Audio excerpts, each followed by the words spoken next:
ابوالتعصب کی report.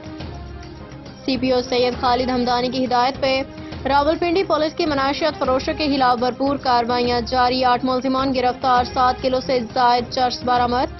گجرخاں police نے ملزم طاہر سے 1 کلو 600 گرام چرس، جاتی پولیس نے ملزم عرفان سے 1 کلو 360 گرام چرس برآمد کی۔ مندرا پولیس نے ملزم عمران سے 1 کلو 350 گرام چرس، ملزم حسب اللہ نے 580 گرام چرس، ٹیکسلا پولیس نے ملزم سہیل سے 560 گرام چرس برآمد کی۔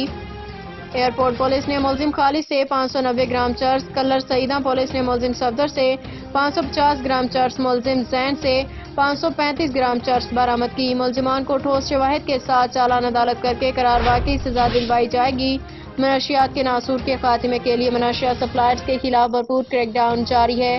سی پی او سید خالد ہمدانی، ترجمان راولپنڈی پولیس۔